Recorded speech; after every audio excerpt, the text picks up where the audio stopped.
welcome to the gallery, and we look forward to showing you our work and giving you a brief rundown of our thought processes and so on. So thank you for joining us today, and I'll leave Karey to continue with her piece. I'll see you in a minute. So I'm Karey Kessler, and my current exhibit is called Imagined Topographies of a Vanishing Wilderness. And this work is a little bit of a pivot for me from, I had a show in May at Shift Gallery as well, which was only about 4 months ago. So at the end of that show, I felt like I had created all of this work that I was making through the pandemic, and it had a very specific narrative. And then that show ended, and I realized I had another show coming up 3 months later. And I had to really think about what I wanted to do over the summer. It still felt like so much was going on in the world. And I was looking for something that would be a little bit more meditative for me to work on. And I had purchased this Hanji paper about 7 years ago when I was living in Taiwan, but visiting Korea. And when I was in Korea, they had so many beautiful different papers, and I didn't know what I wanted or what I was going to use it for, but I purchased some paper. And then it was just sitting in my studio for like 6 or 7 years. And this seemed like a good summer to pull it out and see what I might do with it. And it's extremely sheer, but very strong paper. I believe it's made from a mulberry tree. And I have in past worked with topography and contour lines, which are the lines that are, all of these are the starting point were contour lines from real maps. Miha, maybe you could put one up. I don't know, I can't really tell what everybody can see. So I was using this sheer Hanji paper, and then as a starting point, I was using multiple contour maps. Just one other thing, Miha, I don't know if people can see me. I can't see myself. Just let me know if people can see me. You can see me? Okay, I just can't see myself anymore. So I started out with these contour maps, but then I kind of went from there and I was filling in with more imaginary lines, and then continued just kind of making my own lines that, which is why they're imagined topography. They're not of real places. They're not of specific mountains and valleys. But one of the things that I was thinking about when I was making these was the vanishing wilderness. So, you know, this summer there were fires raging, there were floods, there was just, everybody knows, there's just so much going on. The topography is something that's just kind of there, even when all the surface stuff is going on. That was part of my interest in that. The idea that somehow, even though like the topography is always moving too, and living in Seattle, we know that there's fault lines and our topography could really change radically. But when I was thinking about the trees and about the floods and all this, the pandemic, that seems like it's all happening on the surface, and the contour lines show mountains and show valleys, and they show rivers and maybe fault lines, but it's kind of what's beneath the surface. Another thing that I'm interested in with the contour lines, and that's connected with the wilderness, is that it was interesting to me the way that contour lines look a lot like wood grain. And so sometimes I was thinking about it as wood grain. It really certain woods and certain cross sections of the wood, including the panels that I glued these down on, have these like similar patterns. And then this was kind of interesting thing is that I started the drawings not on the panel. So like 2/3 of the drawings were done before I glued them down. And then I glued them down onto these panels, and some of the wood grain showed through because the hanji paper is so, it's thin again, but it's strong. It surprised me how I could see some of the wood through it, and I liked it as well. So then I worked back into the drawings after it was glued down.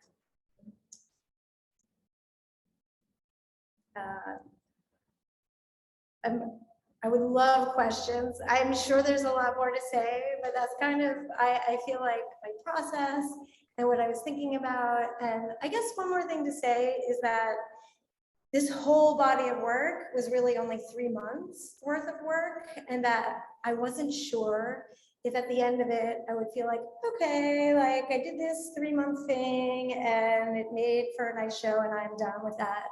But I really feel like there's still a lot more to mine in this space. I don't know where it'll go, but I feel like I'll still be using the contour lines in my next work. Definitely still using the hanji paper because I still have a lot left, and I'm really enjoying working with it.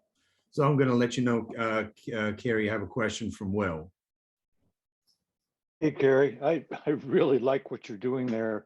One of the thoughts that was stimulated for me was, as you were talking about the surface and the contours of the surface, I've been thinking a lot about what happens under the surface and the mycorrhizal life that is kind of connects everything on all the living plants and trees and whatnot, and how it's affected by some of the environmental changes through fire, floods, and all of that stuff. And I was imagining those contours could easily be a picture of the roots of the mycorrhizal organisms. That's all. I cannot tell you how much I like that, because I actually, so the work I was working on before this had a lot of text. It kind of used to have a little, and then it just like over time, I really was writing a lot onto my work, and a lot of it actually had to do with that. I mean, I had read The Hidden Life of Trees and the way that trees communicate with each other, and I'm fascinated with what happens underground as well, and actually geology in general and deep time. And I guess it connects with this, is just, there are all of these things that, well, some of it will last no matter what, but the underground is so fragile. It's so fragile that And Karey, there's a question. and it's still kind of the surface compared to the rocks, like that microbial level. And then there's a question from Laura asking, what kind of ink do you use? It's just they're pens. I just have these India ink? the micron pens. So archival India ink, I think. Yeah. Cool. Well, maybe we can, let's see, I still have your pin, and we want to have Anna talk.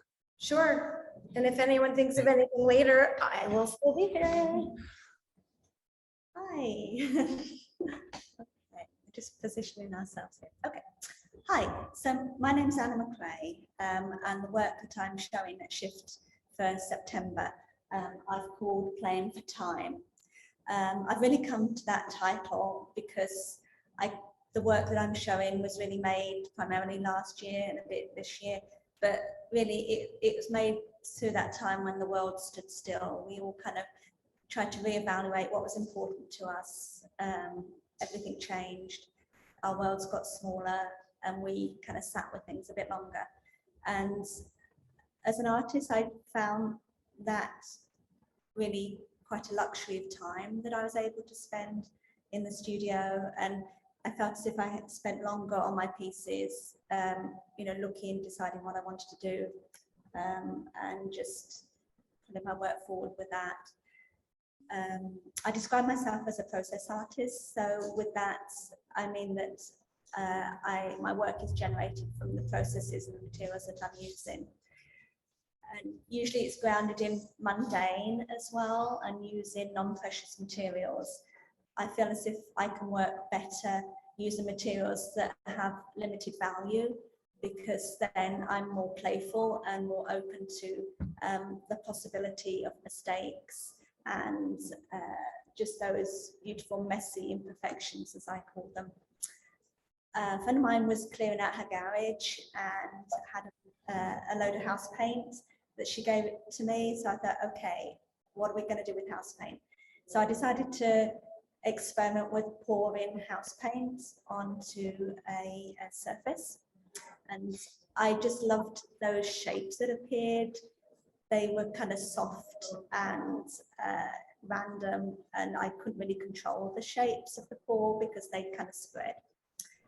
At one point, I did try and create some stencils to pour the house paint around the stencils, but of course the paint bled underneath and created a whole new surface.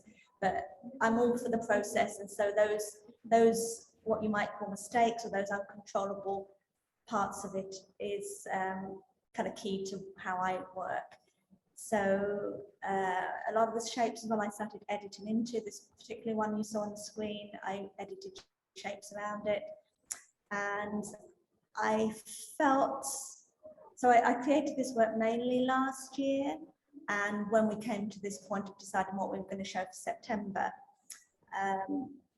I knew that this work hadn't been seen, so I thought I wanted to pull from that. But I just wanted to add some more work to that, and just going back to seeing what I had produced, I realized that there was a fairly consistent vocabulary of shape that was appearing. Some of them were partly due to some stencils that I'd cut out previously to help control my paint pours, and I'd still got those stencils in the studio because, they're all valuable bits of materials that I can't throw away. So I just decided to just play around with just really leaning into those shapes. And the piece that we see on the screen now is really just reaffirming what those shapes were to me. These are a cardboard with house paint and a built up of spray paint and shellac and some other materials, just kind of building up these shapes. It kind of reminds me of kids' building blocks, those wooden building blocks that we used to have when we were kids. And it feels as if it's building like or map like. A lot of my work, I feel, can reference some sort of construction urban landscape, and I feel that feels landscape-esque. I've got the shapes put either horizontally or vertically to just kind of create that building feel. So I feel that these cardboard pieces that I did fairly recently really kind of goes back to just solidifying those shapes that I was playing with before.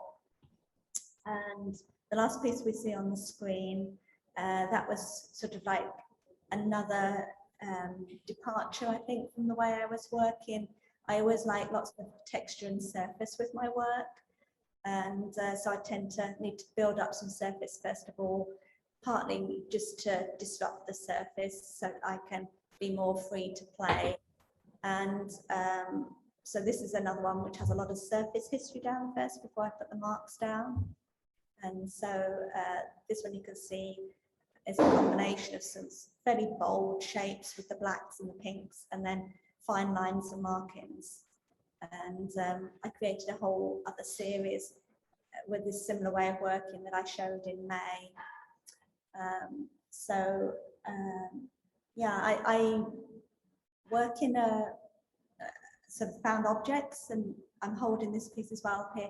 You can see this is a box that I made, and I just love all these kind of raw imperfection pieces that can be created, and I've called this piece Handled with Care. I don't know whether you can see, but you can see a fragile sticker just there. So pieces like that, I really enjoy just leaving, seeing what's revealed, adding layers down, editing, redacting, and allowing certain things to remain. And if you can see the other piece behind here, the black sculpture. So that's kind of built up of boxes and sculpture pieces, and with enamel and some other pieces on there. And the white hanging piece over the top is actually tea bags, because you have to have a lot of tea in your studio when you're working. So yeah, I've done a whole other series with other different types of sculptures with found objects, but so this was just a combination of these tea bags that I collected and then painted and strung together and covered in shellac, and created an interesting little sculpture piece there. So that's probably most of what I'll say today for now. Anyway, I just had fun playing, making, connected in the mundane, I think, basically, my work process. Thank you. So Anne, I have a question from Linda, who asked, what is your studio like? Messy. I'm very lucky to have a home studio. And several years ago, I decided that as I was doing my art activities, if I made sales, I also curate art exhibitions for retirement communities. So I started saving any money that I had made through my art practice, and to the point that I had enough to build my own art studio. So I wanted to feel as if I could be self-sustaining in what I was doing as an art practice. And so I was very lucky to be able to do that. And so I have a nice studio that's, it just goes off from my dining room. So I've got double doors that go from my dining room straight into the studio, and it's got a nice high ceiling with lots of light, and it opens up to my English garden, which is another part of an extension of my art practice, I think. Yeah, it's got lots of great storage, which is, I think, one of the most important things for artists as well. Just I've got some great storage there, and yeah. And then we have a comment from Will saying, great lighting and shadow on the tea bag, so the sculpture. Thank you. Yeah, I like messing about with the sculptural pieces, and certainly it kind of gives it more drama with good light as well. All about the drama. Well, so then what I'll do is I'm gonna switch over to Song, and Song, I'm gonna make you the host, so you can share your presentation. Thank you.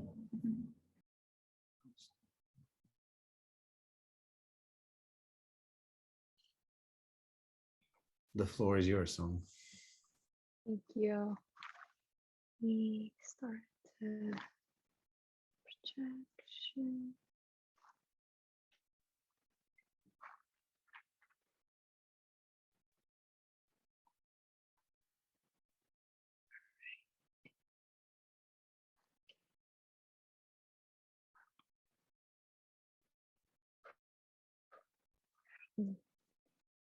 Wait. Yeah, all right.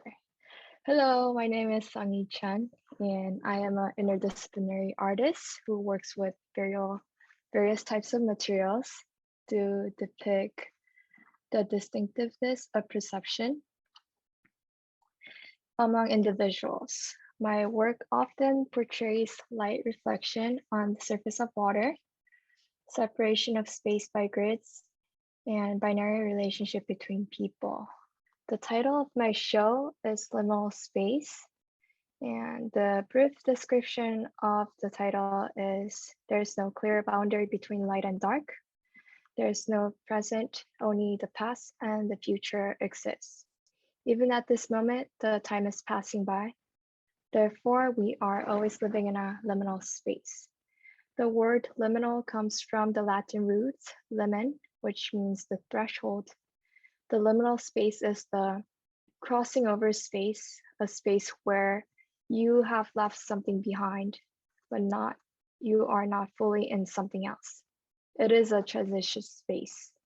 This could be a physical, psychological, time-based, or etc. condition. For example, it could be a tunnel between space A to B, condition between conscious and unconscious, or having a gap year at the school. Asserting the idea of liminal space indicates that our lives itself are liminal space, which means we are always in the middle of something. Deep in the night, it seems that there are no boundaries between reality, time, space, and thoughts. Entering the liminal space between the light and dark, you might vacillate between the boundary-free dimension and the word of form and structure. You aren't sure where you are, what is real, and what is imagined. 6 pieces, Lake Michigan, Raining in Seattle, Untitled, Blinded, Liminal Space, and Insomnia are currently installed for a liminal space exhibition at Shift Gallery. These 6 pieces can be divided into 2 subjects of water and ready-made objects. Water is one of the most common molecules on Earth that circulates our lives and nature with its own memory. As asserted by Jacques Benveniste, a French immunologist, water circulates Earth in various phases, pick up information throughout its journey, and it spreads out to the world with its own memory. Most of ready-made objects are very familiar to our daily lives and mundane. Therefore, we might just pass by without any thoughts nor grabbing our attention. However, by depicting the odd moments that I have experienced, using the mundane ready-made objects as medium might open up audience new perceptions. As you can tell, Lake Michigan and Raining in Seattle and Untitled use the subject of water, and Blinded, Liminal Space, Insomnia use ready-made object. Lake Michigan and Raining in Seattle are pieces directly represents where I was and where physically I am right now. Standing right between 2 pieces feels like as if I'm standing between past and the future. The tint of light coming in through the blinds and the window from the blinded and the liminal space indicates the ambiguous time of the day. It makes the viewer to guess whether it is sunrise, morning, afternoon, or sunset during the day.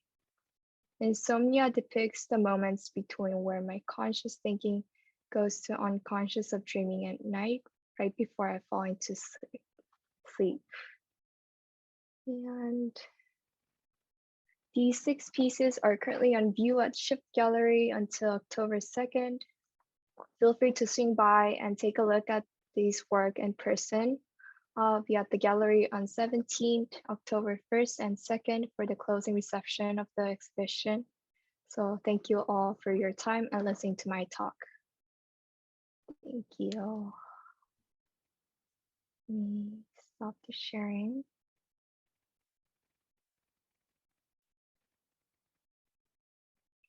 And pass host to. So you have a question, Song. Can hold on. Can you show the window photo again? Oh yeah. Wait, I just passed the host to you. Oh, okay, I see. Okay, I can do that. So let me grab it for you.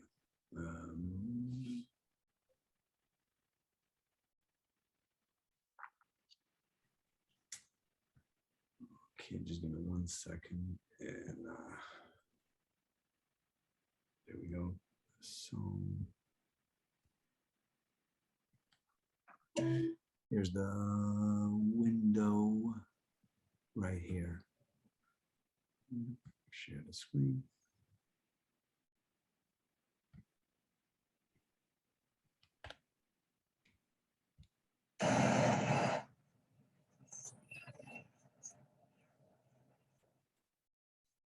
So hopefully you can see that.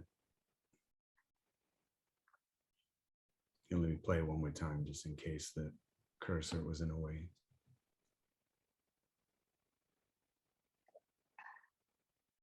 I don't know if you're aware, there's like a motor on the blanket and it kind of mimics a person trying to sleep. Yeah. It's like a really subtle thing, so you might not able to see it first time. Are there any other question for a song that I'm maybe missing here? No? Okay. Thank you, Song. Thank you. In that case, I'll do my little talk. My name is Miha Sarani, and the work that I'm currently showing at Shift is called Form a Life of Color.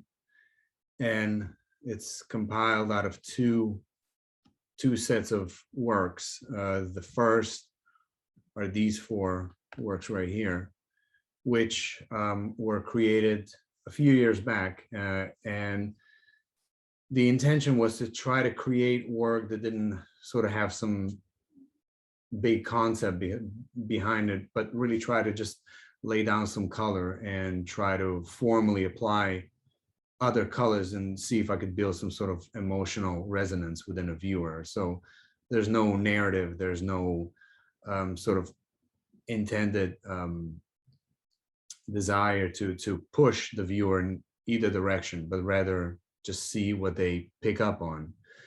And what I had done with these was I would manipulate just the pouring timing. So at some point you could see, like, because this was all latex paint, so interior latex paint, is if you waited to a certain time, you could when it would begin to dry, you could then pour other paint on top of it and it would crack.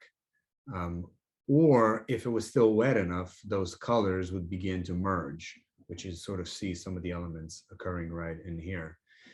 And so as Anna and Karey were saying earlier, the 3 of us, Karey, Anna, and myself, had an exhibition earlier this year in May.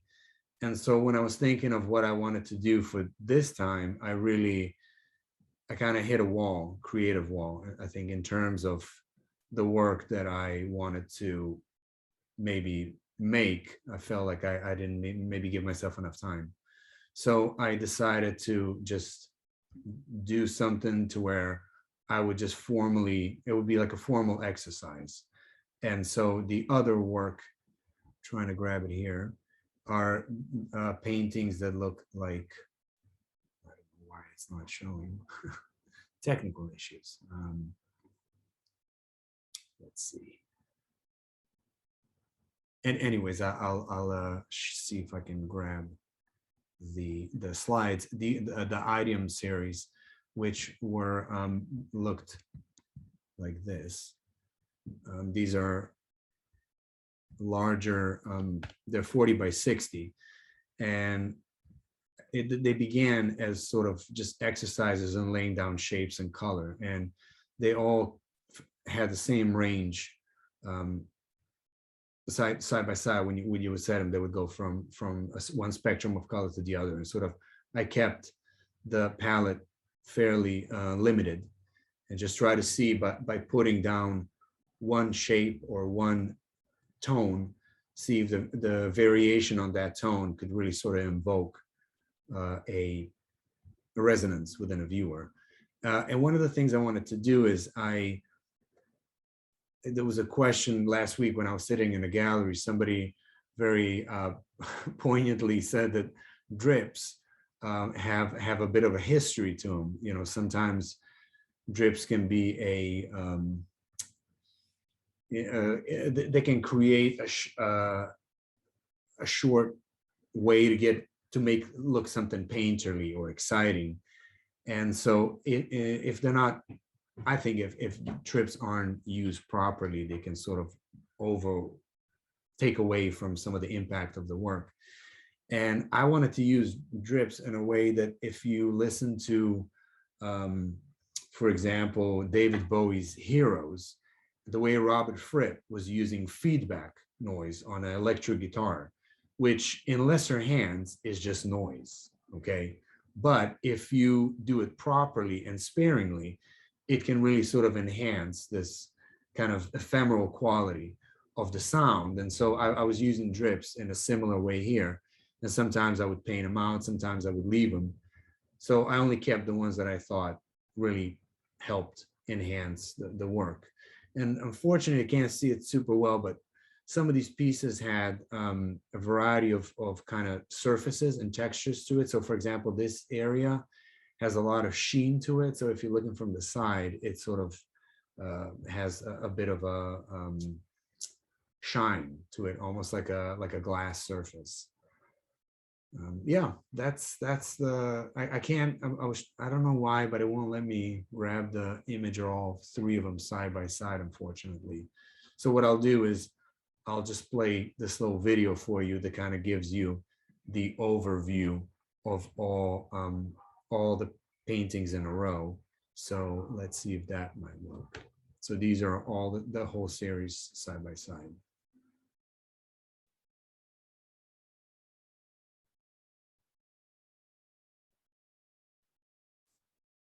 So these first four are the Mood Indigo from a couple of years ago. And then I decided to include my painting shoes just to kind of keep it all on add a little bit of levity, a little bit of humor to it. And then these are the new series. And you can see some of the shine right there in the center, some of the reflection. And in terms of materials, these are also interior as well as exterior paint, so latex and oil paint. And then the canvases were originally stained with coffee and charcoal. And also in some of them, I used some spray paint. So like the kind of paint you see people tagging walls with. I was tagging the paintings a bit. So I have there's a question from Laura. The Moody Indigo series is like non-symmetrical Rorschach tests. Being human, I keep seeing figures and other things in them. In a way, that's really what it is I was trying to kind of see if I can just build, not impose a narrative on the viewer, but just sort of pour things on there, and then what you see is what you see. And if there's an emotional kind of evokes something, then that's certainly, it's fascinating, just the color itself, how much it can do. So just from formal standpoint. And I have right here, I was just going to show you how these all sort of evolved. They actually started all with just these little sketches that were done on with coffee and actually just markers on a page. And these began as a genesis for all of those paintings. And then I just kind of marked them on canvas and then moved into it. That's it for me, unless there are any other questions. So I'm going to remove the pin and open up the floor to anyone that might have any of the questions for the artists. And just a reminder, you have to unmute yourself because everyone is muted so far. So there's a question from Ashley. Go ahead, Ashley. I'm a slow typer, so I'm just gonna. So I think the comment that you received about drips being quote unquote painterly is a very valid comment to receive, but also coming from it from my perspective in the sense of like calligraphy and those schools, drips are a way of inserting an intentionality of movement and creating artifacts of the artist in the piece. And I was wondering, when you were including those drips, was the idea of baking in this playful intentionality of like putting in shapes and asserting your presence into the piece with the drips? Because drips are like an eternal movement.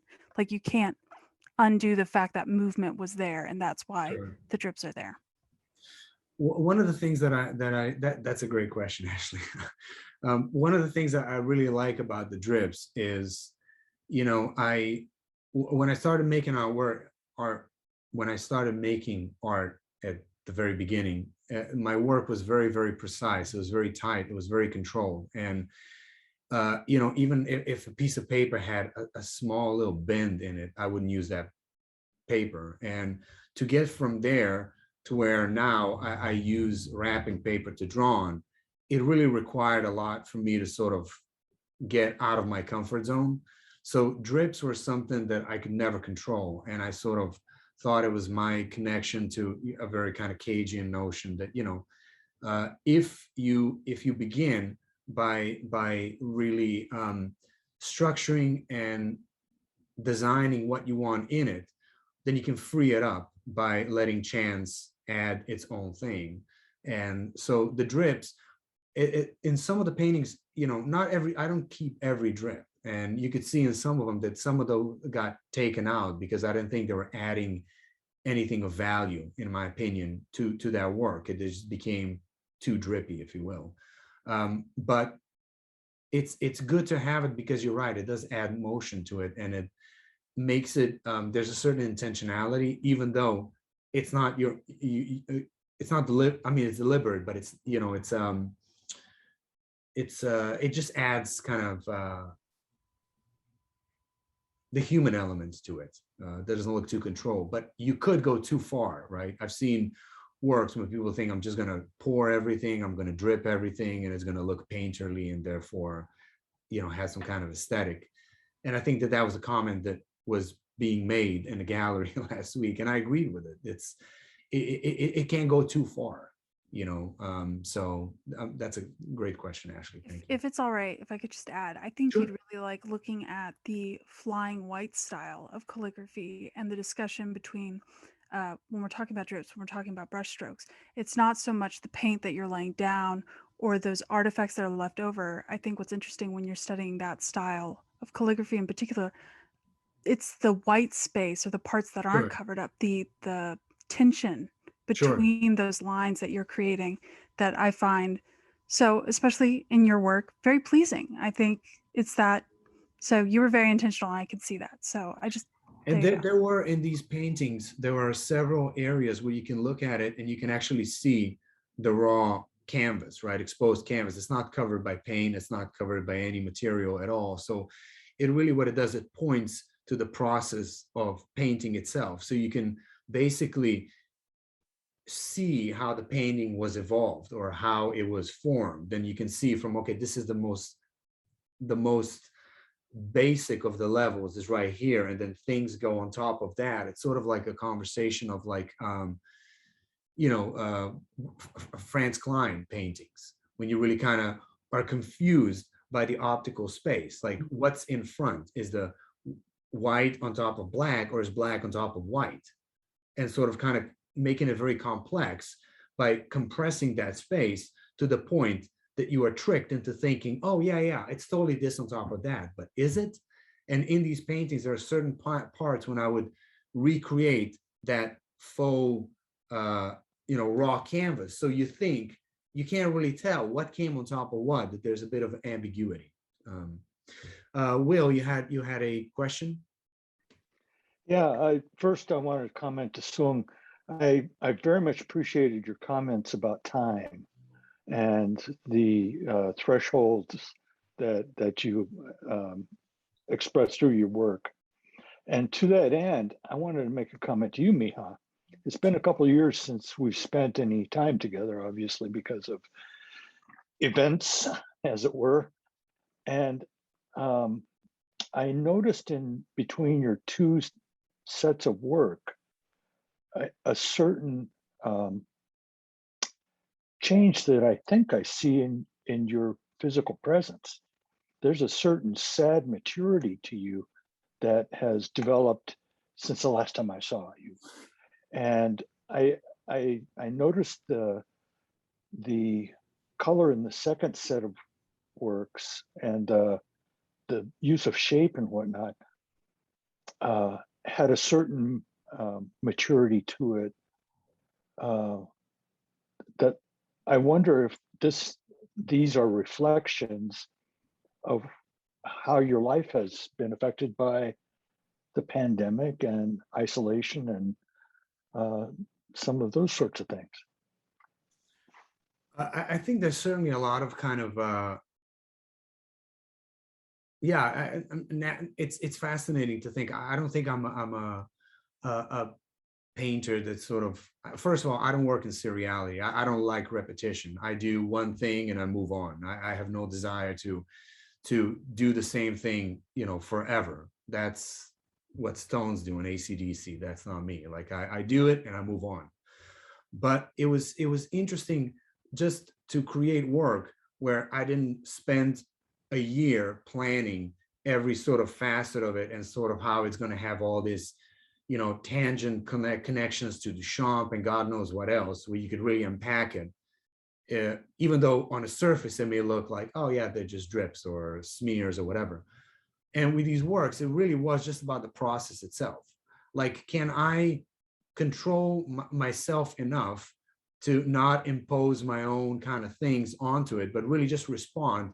Each mark became as a response to a previous mark, and sort of just keep working it that way without thinking, aha, now I'm going to use colors that are sort of evoking Philip Guston or whatever. No, I'm just going to do these things and try to move on. And maybe it is a bit of, I don't think it's necessarily the isolation aspect of it, because I always tend to work very by myself to begin with. And I don't kind of tend to take kind of intake from outside sphere that much.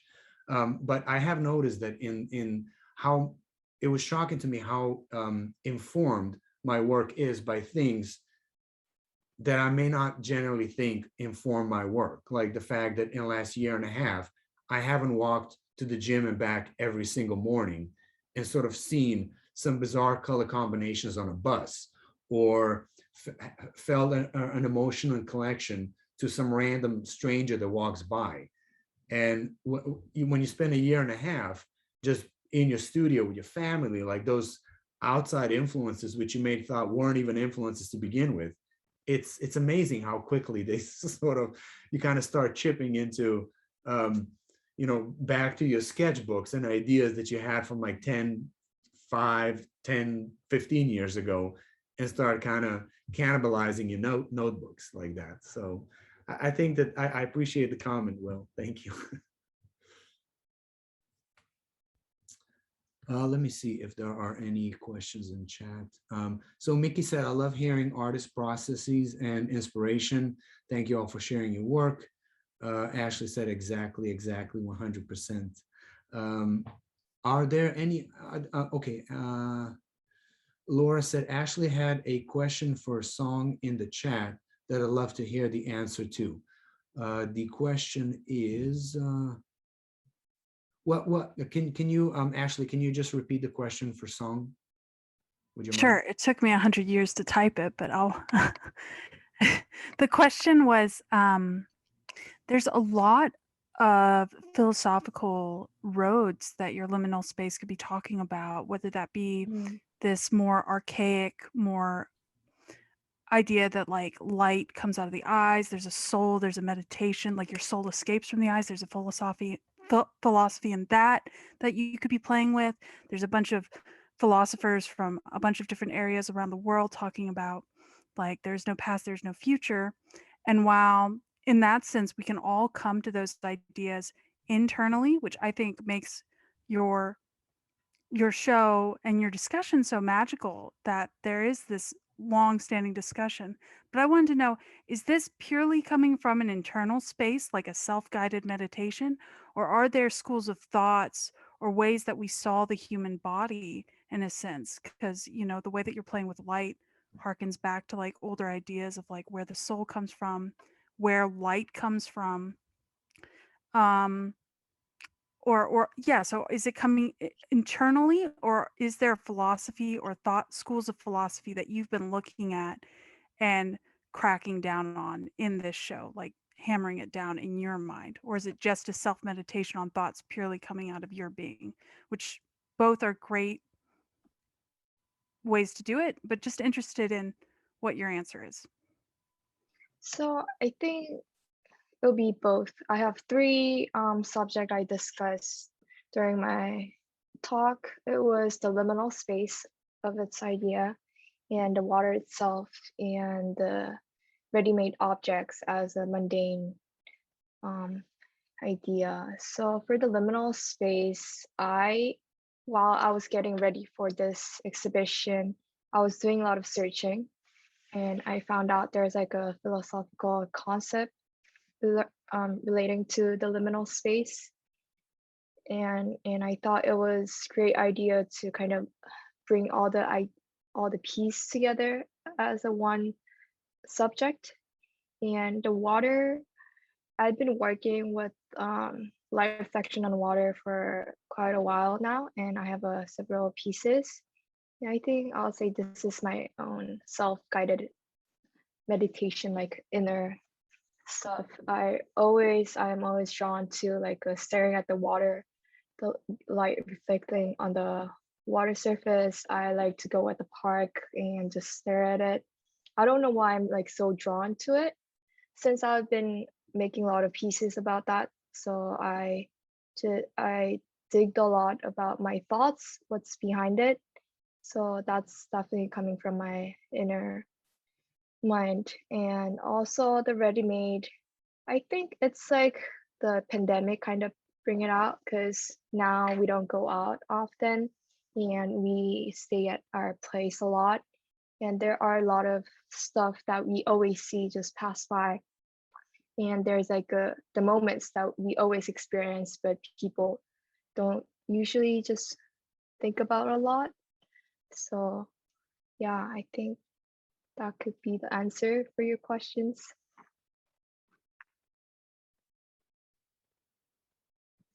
And there was a comment from Laura saying that, to your point, she loves staring at water as well, and loves to photograph it. And I've seen some photographs by Laura, and they are absolutely wonderful. I think now she's been published, so she's a published photographer, very accomplished. Thank you so much. I'll definitely check it out. Yeah. I'd like to tag on to that comment about water. One of the earlier artists, I think it was Anna, was talking about her garden outside her window. I too am deeply vested in my garden, and I think about water a lot these days, simply because there's a lack of it. And seeing how the lack of water changes the effect on the plants and the vitality of things, and how I have to have special eyes to see the changes in the plants, to know when they're under stress, to see the dust in the otherwise rich dirt turning to dust for lack of water has been I've especially been noticing and sort of taking in. There's an emotional impact for me from the dog days of summer, simply because of the lack of the water. Yeah, also we can also think about the value of the water in our lives, like how it circulates, even with our body, it's just taking a huge part of our body. So yeah, it is really a valuable thing, and it is everywhere and very near us. So are there any, let me see, are there any questions, any other questions, perhaps? Anything I missed in the chat? No? Yeah, there's, I chatted in response to Will's comment. Just amazing that you brought up the plants stressed by drought, because I've noticed on some of my walks how that heat dome that we had has left a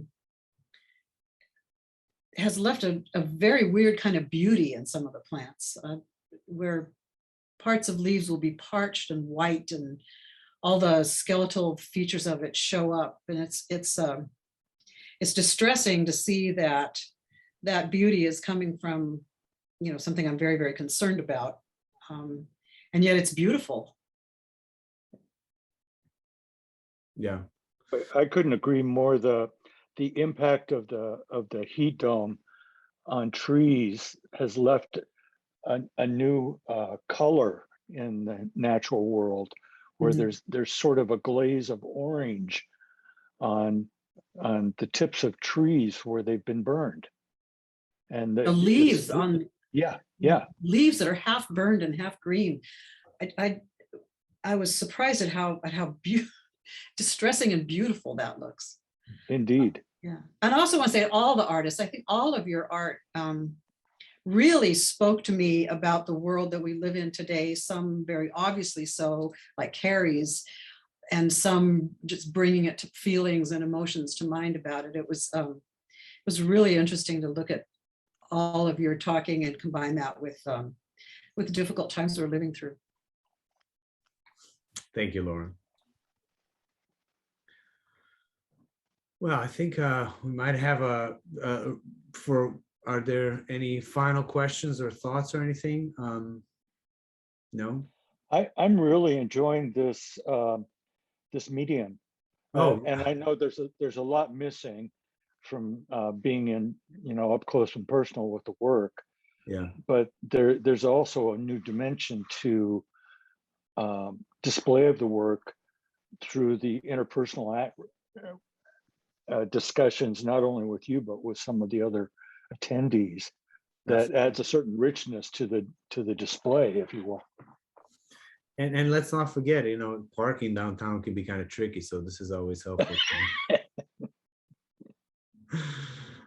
Well, in that case, I would like to thank you all for attending, and I want to thank my fellow artists, my peers, for this wonderful discussion. And on a personal note, I just want to thank them for making the show look really phenomenal. When we hung it that Sunday, we looked around and it just looked really terrific. And I always feel very fortunate to be part of a group of such incredible artists that really forces me to work harder. So thank you, Karey and Anna and Song, really wonderful work. And thank you all I just for want to say, being here, that we're open. Yeah, we are open, by the way. If you live anywhere nearby, we're open every Friday and Saturday, 11 to 4, also by appointment. Sure. Shoot gallery, get in touch with us and one of us can open up the gallery. It is actually on the walls, it is not virtual, and there are people coming, and so just putting that out there, we're The here. next, and for those that might be interested, I have some time coming up on the 2nd of October. It's a Saturday. All 4 of us are going to be in the gallery. So, it's an opportunity to perhaps stop by, ask some questions that you maybe didn't want to ask in this forum. But really, more importantly, to see the work in person. Because I agree with Will, it's really great to be able to do this as we do like this. But still, some of the quality, the tactile wonders of, for example, Karey and Karey or Anna's work is extraordinary. That really loses a lot through the photography or trying to capture it. And then a song's work, really to see it in person and interact with it in sight, and it's quite fantastic. So 2nd of October, if you're around, if you What are time? willing, I believe we are there from 12 to 4, let's say. I know I'm there all day, so 11 to 4 certainly. Okay, well, everybody be well, take care of yourselves, and thank you for joining us. And that's it. Bye. Thanks for being a great Thank you. host, Miha. Thank you. Bye. Bye.